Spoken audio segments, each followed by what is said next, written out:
Hello everyone, my name is Destiny Carpenter and I'm the Director of Communications for Apex Manufacturing Company.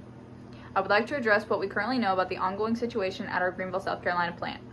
Once I conclude, I'd be glad to answer any following questions that you may have. It was reported that approximately 12:30 p.m. this afternoon, the gunman entered the scene. It is also understood that the gunman has taken hostages and has relocated them to the center of the plant. The gunman has been reported as 35-year-old John Doe from Lyman, South Carolina.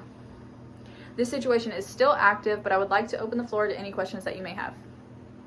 Are there any reported fatalities or injuries at this time? Like I said, this is still an active situation, so we don't have a lot of details. Currently, there are no reported fatalities, but once more information becomes available, we will let you know. How did this happen? How was the suspect able to evade security? It is to our understanding that Mr. Doe had a stolen ID badge, and that was how he was able to evade security and enter the scene.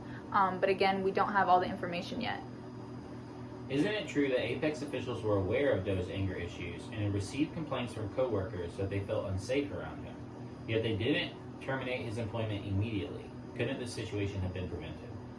Due to confidentiality, I'm unable to speak about Mr. Doe's behavior, but I can let you know that he has received several warnings about disciplinary infractions and insubordination, but I cannot give any further details at this time. How and when were you notified of this situation? So, Mr. Doe did not show up for his 7 a.m. shift this morning. His manager tried to contact him, but received no response. It wasn't until 12:30 p.m. that Mr. Doe decided to evade security and enter the scene.